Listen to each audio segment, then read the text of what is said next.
Hi, everyone, and welcome to this conversation on creative archival methods with me, Helena Holgersson. I'm a sociologist at the Department for Cultural Sciences at Gothenburg University, and my colleague Astrid von Rosen, who works at the same department, but she's an art historian and also a critical heritage studies scholar. And she's also the principal investigator of the ongoing research project Expansion and Diversity, digitally mapping and exploring independent performance in Gothenburg, 1965 to 2000. Did I get this right? Yes, absolutely. It's a very long title. You did great. So we're so happy that you were able to join us. But the reason that I asked you is that you are one of the editors, together with Andrew Flinn at the University College in London, UCL, of the it's the first ever English edition of the classic book Gräv, där står, om hur man utforskar ett jobb. In English, Dig Where You Stand, on how to research a job.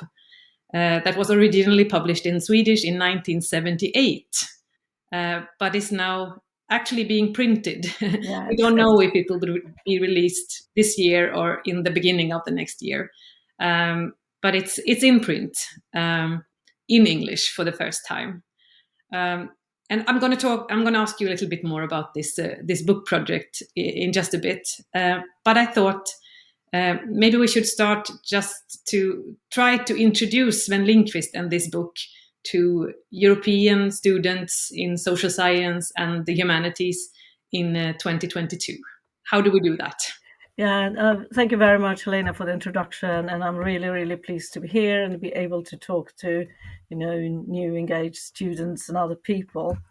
So, Sven Lindquist, he was born in 1932 and died in 2019. And I was lucky enough to meet him and interview him a couple of times. So what I think is the most important thing about Lindquist is that he was such a good writer. He was prolific, he was award-winning. And so what I find to be a very, very strong quality is the ways in which he combines historical research, journalism, and activism. So what comes out of this is a text that still today, even though it's has a few years, it's been around, so it's over 40 years actually. So the text is clear, accessible, and at times also, which I do really, really like. So it's powerfully personal. And I don't know, Helena, but maybe if we have the time, I'll tell a very, very short story. Because Lindquist told me this, because I asked him how all this started and why did he start writing. And he said that when he was very young, he was a teenager or in his late teens, and he was competing for girls, and he couldn't do social dancing. He felt stiff and awkward, and he took to writing. So he wrote love letters to the woman he was in love with, and he was successful. So he told me that out of this came the confidence that he could, if he could write to a woman such as this woman that he later married, he would also be able to write about all the urgent societal issues, etc. So it's a very powerful thing there, coming from love and passion and engagement in all of his writing. I think I missed that in my introduction, that also in your introduction to the book, you present him as author, writer, journalist, historian, and activist. Yeah, we do that. So when the book has arrived, of course, I mean, everybody can read the introduction. So this is just a more brief story about this. I can also mention that a few of Lindquist's most influential works have been translated to English, and they are well worth reading. So Exterminate All the Brutes came in 1992 in English, A History of Bombing in 1999, and Terra Nullis in 2005. But he has written many more books, but this is a tiny selection that is actually accessible. So then turning back then to the second part of your question, Helena, so why is the book relevant, and what is this? So as you mentioned, it was published in 1978 first time, so it's obviously a classic. It's a thing that when it is published in English, it's a thing that we hope that people will actually find well worth reading, because it's very, very substantial and very interesting. So the book are many things, but in particular, it's on the one hand a straightforward how to do research guide, and also a script for contributing to change the world by way of research and history making. So it's as if it prompts you to study, to do research, and to get in there and make a difference. So it will ask us in many, many ways, how can we then follow the money and dig out the hidden histories and concealed dynamics of, in Lindquist's case, our workplace, jobs, and how can we explore the finance behind them? And by doing so, he suggests, and I agree, of course, upon this, that we can actually take vital steps towards social and economic transformation. So in that way, it is a book for the future. It aims at a better future. I also think that in the world we live in today, Dig Where You Stand comes through as a manifesto for the empowerment of workers and downplayed individuals and groups to engage in self-education, historical research, and political solidarity. So the book is as important and relevant in today's climate of ecological and economic precarity as it was in 1978. That's sort of my message about this. Because when it was published, it was very influential, and it also there was a whole dig movement. Yeah, exactly. Shall I say something? I can say something about the dig movement as well. So first, there are two important things to say about this, because obviously the book wasn't published in a vacuum, so it came out of a very fertile ground. So in Sweden, there is a long tradition of independent workers' education, and this is rooted in 19th century social movements, in temperance, labor rights, education, and religious belief. And on top of this, also late 19th century, early 20th century, there was a movement towards exploring and preserving peasant culture, and a growing interest in the homestead movement. So these came together and developed, tightly linked up with social democracy. And then during the 1960s, industry underwent major structural changes and upheaval, which led to an urgent need to preserve and safeguard smaller sort of industrial heritage or heritage at risk. And the government engaged in this and proposed methodologies for local history making, and you could get some small-scale money or funding for study circles, and media helped popularizing this.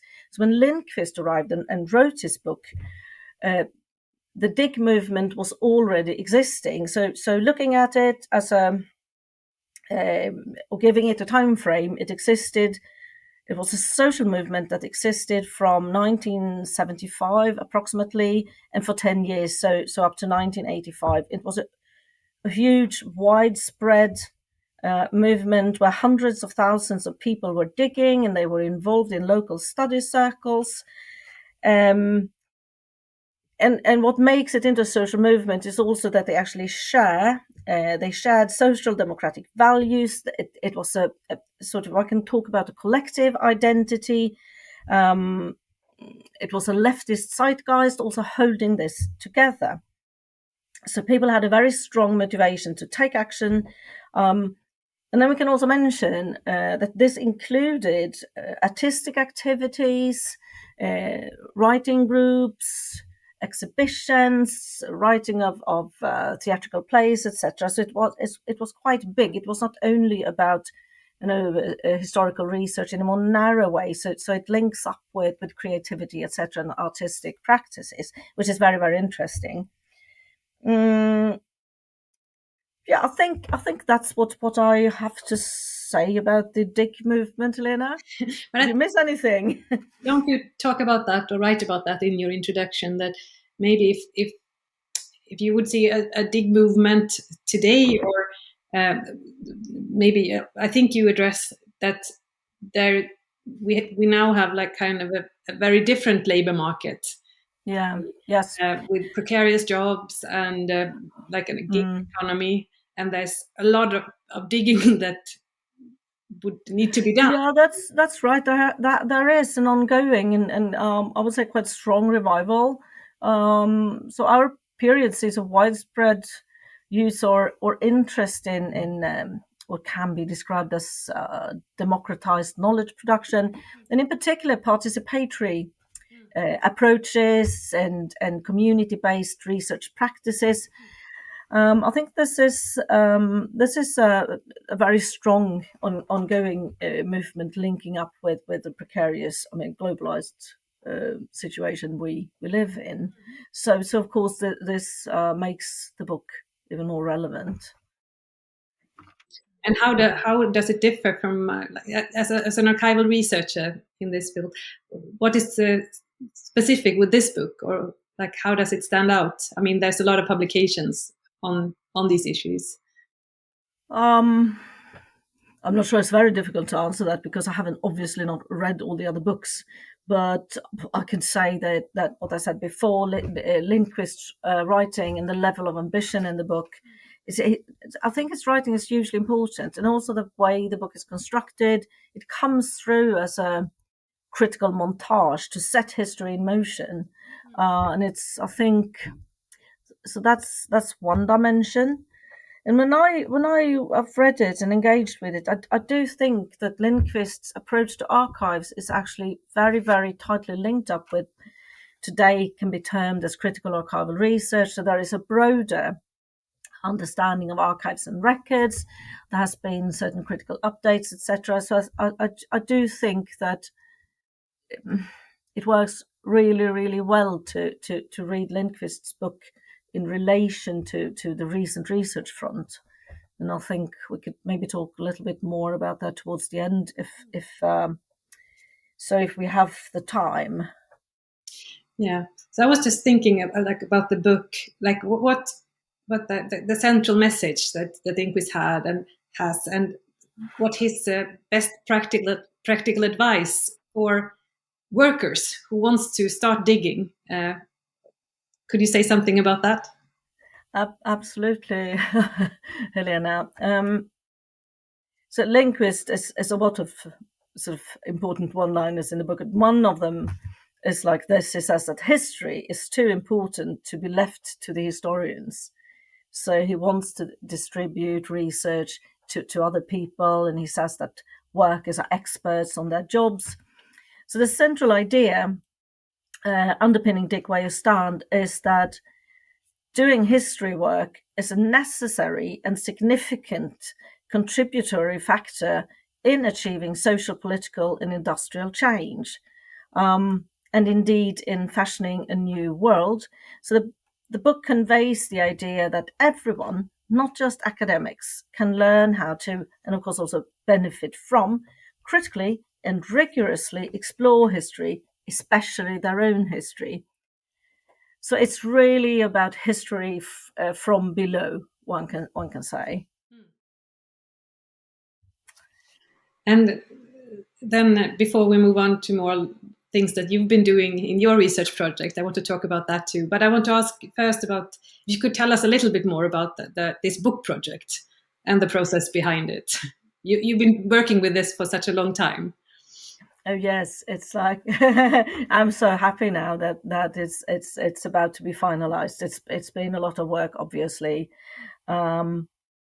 So for me, the entire thing started in 2013. when I got involved with the Centre for Critical Heritage Studies and met up with Andrew Flinn, who is an historian and archival scholar working at UCL. So when we met, and we only had like 2 minutes to meet up, Andrew said to me, "Oh, but I'm very, very interested in Sven Lindquist and Dig Where You Stand." And I was, of course, whoa, how very interesting. And so we started collaborating on this. And of course, it was very, very frustrating that Andrew, who was so interested in Lindquist's work, couldn't read the book, because not many people from the UK do read and understand Swedish. So, but he knew about a manuscript of an early translation that was never published and was never finalized.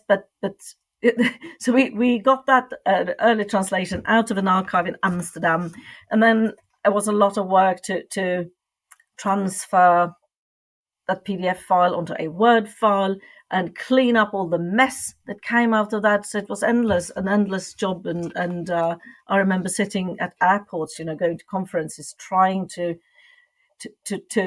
actually get all the details in. So it was massive. And then we managed to track down the original translator, and she was very helpful and went through the manuscript again. And then came the sort of very, very difficult process of finding a publisher. And from the beginning, we thought that, but a lot of people will actually understand the relevance of this book. And we wrote book proposals, and we were turned down in quite sort of disappointing way, saying that this book is not relevant. It is old and boring. And so, but we kept trying, but we must have been a year ago or something, we were still very, very sad and disappointed. And then came the contact with repeater books, and people linked up with that publisher, and they all understood the relevance of the book, and they've had plans themselves to try to publish a translation. So we joined forces, and we got the blessing from first from Sven Lindquist before he died. He had already said that he definitely wanted it to be published, and then his second wife Agneta Stark has been immensely helpful. And then the publication process really took off, which of course involved even more work. You can imagine that you want to be respectful to the original, but you also have to transform, for example, the book cover with the male work, etc. So we wanted to do something respectful with that, but then update it. So now it's a more ambiguous gender construction on the cover, which I do really like. I think I like the cover, and I love the work Repeater Books has done with the book and done for us. And I think that's about it. The cover is already published on different. Yeah, so people can see it. So and also the process then also involved workshops with engaged scholars from universities, but also people from abroad and people who had been historically involved with Dig Where You Stand, and new scholars. So it has been a lot of very, very interesting work. And we have some researchers who I'm included in them, and maybe you also are, Helena, creating new case studies, striving to update the methodologies presented by Lindquist. So it's a lot of things going on. So we've been very active, but we got very tired. I think, I'm guessing that this book project, it doesn't end with the publication. I'm guessing a lot of things will happen in the spring when it's out. Yeah, I also do think so, and also in terms of research, I feel that so many more things I want to say about Dig Where You Stand, and it's like the beginning, maybe more than this is an end point. I think this is a beginning, it's a new beginning. Yeah.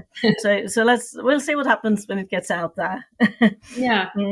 So maybe that's a good time to move on to your digging then, because you're digging where you stand in a way. So I wanted to ask, like, what this book has meant to you, and how it has influenced your work and how you think about your work. Yes, it's been hugely important to me, and that links up with a collaboration with scholars at UCL who worked with participatory approaches and critical approaches, and it also links up with some fantastic indigenous scholars that I've met through conferences. So it's a broader global context that I linked up with. And within that, we sort of connected that with Dig Where You Stand. So that's been fantastic because it gave me, I think, the focus and the energy to continue what I wanted to do. And I've been involved in local community work with independent dancers and dance groups, and these are people without hardly any money doing a lot of work. And this is quite a wide context, but we also discovered a very, very important Black dance artist. So that has come out of the Dig Where You Stand effort. So what we want to do with this project is to contribute to creating more just and more comprehensive histories of a cultural field that is often being downplayed because it has to do with the body and things like that.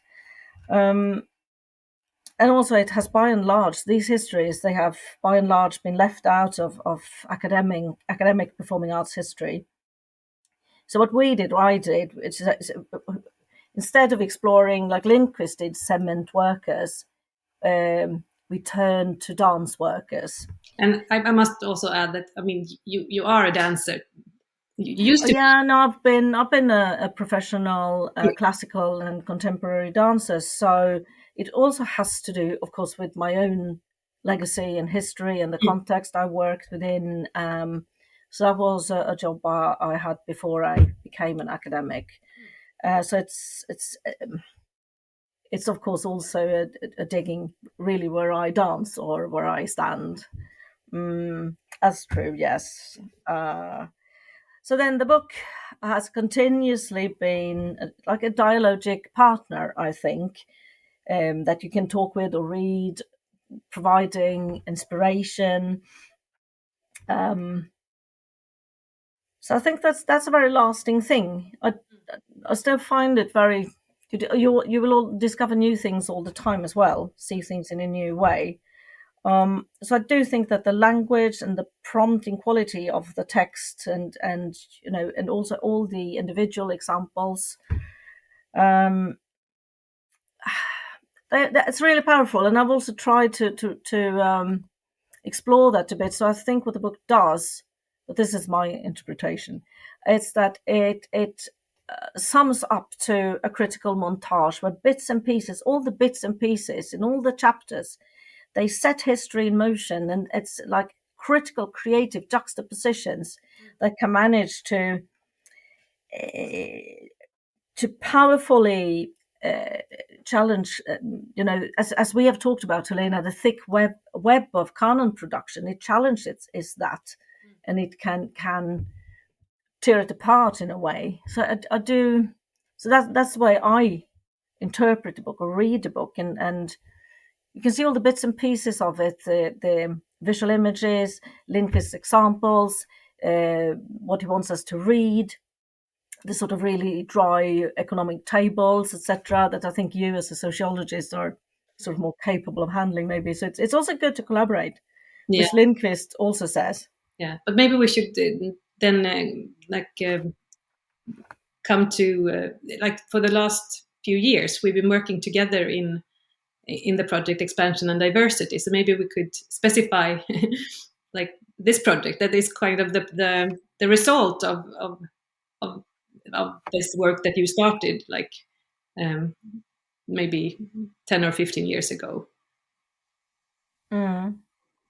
Yeah. So how would you say that it's carried out in a Dig Where You Stand spirit? That's a good question. So I've written lots of stuff here. So I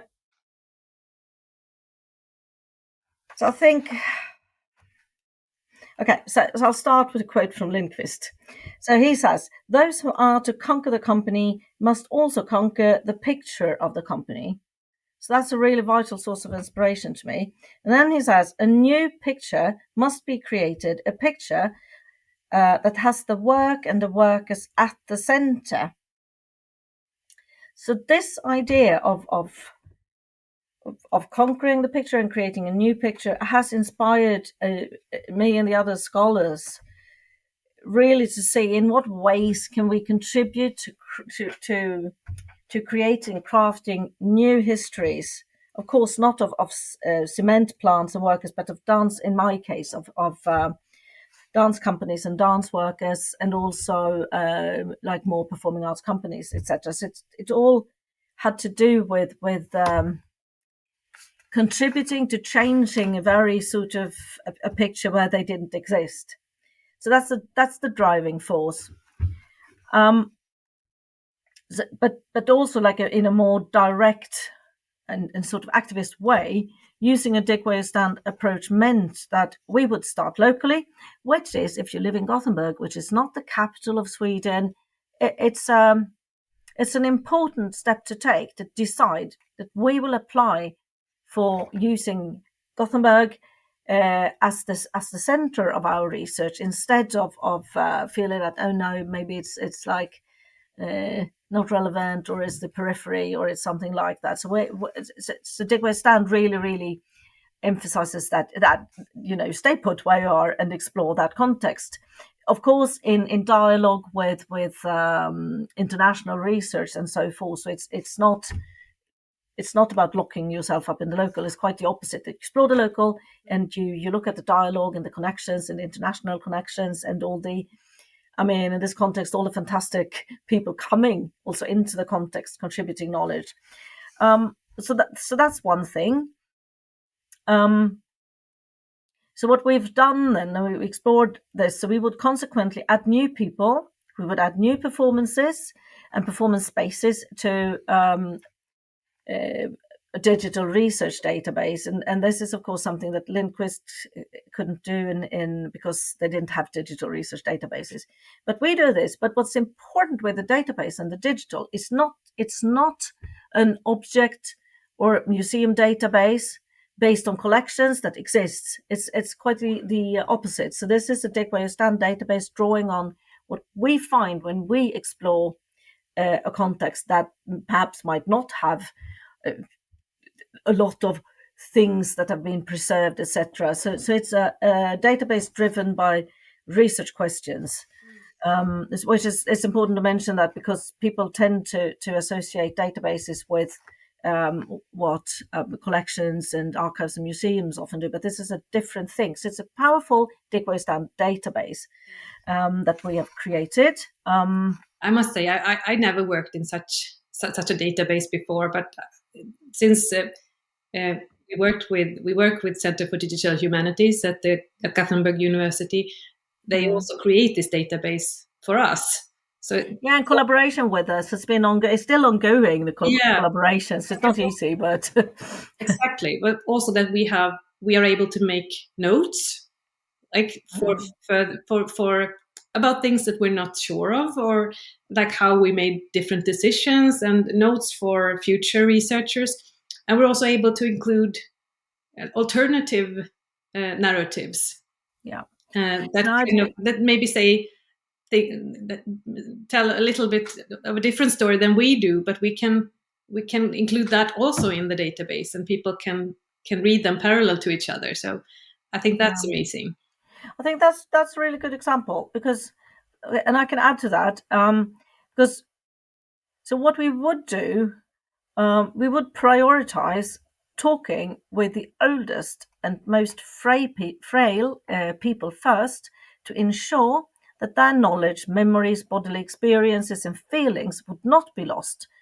And this title linked up with what Lindquist talks about in Dig Where You Stand, because what he does is to include the bodily, like injuries, experiences, and so forth of the workers, and the way the lungs were really destroyed because of working in the cement plants, etc. So we have transposed that into a different realm, but the bodily knowledge is very, very important to us, and the sort of aging bodies and so forth. So that's a choice we've made. There's also so I think, just to summarize in a way, so I think Dig Where You Stand is an extremely valuable methodology. I've said this before, but again then, because the database helps, because you have quite a lot of data that will substantiate your claim. Otherwise, it's like you say that, oh, but this black dance heritage is important in the white context. But if you have no data, the argument will fall flat. But with the database, we can actually collect, and we can see how the extent to which this claim is true. So I do think that this digging deep down here in the context, what has been done, and including the memories of people, has been a really powerful way to start confronting a canon that will. So it has systems. It has systems to exclude amateurs, to exclude people who are not doing certain types of dancing, etc. So, but this can confront it, I think. So it will challenge, which is also a very powerful point of Lindquist's methodology. It will challenge elitist and one-sided strategies, that shape performing arts history. So that's what the book does as well. It provides methods for challenging that. So that's why it's a strong history from below manual. And you did publish an article about this just this year, didn't you? Yeah, I've published several articles, but this one is in English and in it's open access as well. And so we could maybe share. If people wants to search for it. I think we could share I don't know how this happens, but one could perhaps share the link. I can distribute the link. But do you wish me to read out the title of it? Yeah, I could do that. So they don't have the link. They can just okay. Sorry, it's like you never know how to do it. So anyway, so it's my name then, Astrid von Rosen. Article is from 2022, and it's called Affect and Digital Caregiving, Challenging the Performing Arts Canon with a Dig Where You Stand database. And it was published in Archives and Records, number 43, and the second, whatever that volume or thing was. So I think, but this should really be enough. So hopefully people can find it, because of what I do there is that I provide short summaries of Dig Where You Stand approach and critical archival research, how that ties together. And then of course it's the story about my research and including why feelings matter and how you can use them and use a database and transform feelings into substantial data, which is, I think, has a lot to do with the Dig Where You Stand tradition. Yeah. In terms of downplayed legacy stories, bodies, and so forth. So, yeah. Yeah. Well, that's great because we don't have so much more time to go here, but then people can read more there. But before we end this conversation, I also, this conversation is recorded as part of a EUTOPIA learning unit on creative methods. So I thought I asked, like, in your opinion, what characterizes creative archival research? We talked a little bit about that before, and for me, I would sort of move from, I think creativity is obviously hugely important in maybe all research, and definitely in my own research, because you need to be creative to take a leap from the known to the unknown and the new knowledge. So creativity is also very useful. But then it can, of course, also be more sort of tightly linked to arts and crafts inspired methodologies, which I also actually write about in that article. So, because there are lots of things going on in that domain, which I do find quite useful, especially if you collaborate, that you have an historian and then you have an autistic researcher and so forth. So it's that. But what I think is important here is that, and I link it with the critical. So to me, theory coming from psychoanalysis and Jacques Lacan, what you want to do, and this links up with Lindquist as well, what you want to do is to set history in motion. And I think that has a lot to do with creativity. How can this be done? So in order to set history in motion, you will have to use imagination and sort of think beyond what is sort of maybe frozen or stultified or locked up or immobile. So you will have to challenge that. You will have to create like cracks in the solid picture, so to speak. That I think is a creative challenge. So you need to use imagination, new ideas to contribute to changing that, what we talked about before, to changing that solid picture. And that can, of course, be done in many, many ways. So what we want to do is, of course, we want to do research that will help us find out how a world or a part of a world is constructed, so what holds it together, and then use ideas and creativity to help crafting new worlds. And that's definitely necessary in the times we live in today. So you need hope, you need fancy, and you need imagination. So that these were my thoughts on that huge question. Yeah, my last question is a little bit more specific. It's like what would your advice be to students who want to explore archival methods in the dig where you stand tradition? It's what I it's so obvious. First advice is you read the Dig Where You Stand book. I mean, do take the time to read with it and get accustomed to Sven Lindquist's way of writing. It's well worth it. And discuss, think with it, test it. So I think it's very important to actually engage directly and try out some of the methodologies, especially if you're not used to conducting, for example, archival research, or there are more methods like oral history, etc. But if you have the driving force, if you take the driving force from the bigger picture, that wanting to contribute to change, you can definitely step in there and try them. So that's one thing. Engage with the book. It's a classic. But I do think it's equally relevant, and this is my experience, that to engage with like the research front, the most recent, relevant, and to you accessible critical archival studies literature. And depending on where you are and who can help you and introduce you, it might look different. But I think there are quite a few good like books and scholars. Otherwise, you can always turn to the Center for Critical Heritage Studies, and I will help you, which I'm more than happy to do, because people help me. So one scholar that's been particularly helpful, and she has also, together with other scholars, published a major anthology, is Anne Gilliland. And that anthology is also open access, and it's called Research in the Archival Multiverse.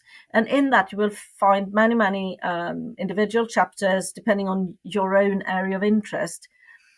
And also one of my absolute favorite scholars, her name is Michelle Caswell. So I draw a lot on her work, but that is also referenced in my article. So this is only one possible entry point into this. There are of course other entry points, but I think to link up recent, like critical and clever, engaging research with Lindquist's book is a useful strategy. maybe somehow like to be prepared to collaborate with the people, like with your participants. I think that isn't that also. Oh, but that's of course, to me, that's so obvious. Yeah. Yes, that absolutely. But you see, it's so different depending on where you are.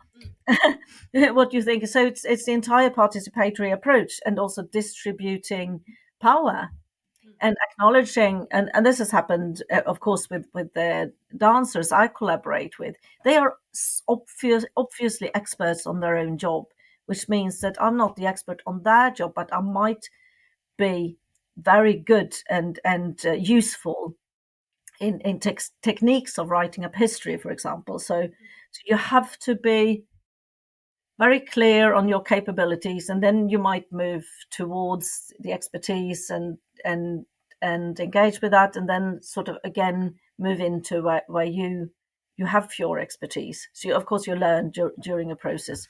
It can be time consuming, and it can take it's not always easy, but I think trying to conduct research in an ethical way, collaborating with communities, is a useful way forward. Yeah, I think those will be like that. That seems like very good words to end this conversation with. Okay, thank you then, Helena, for Yeah.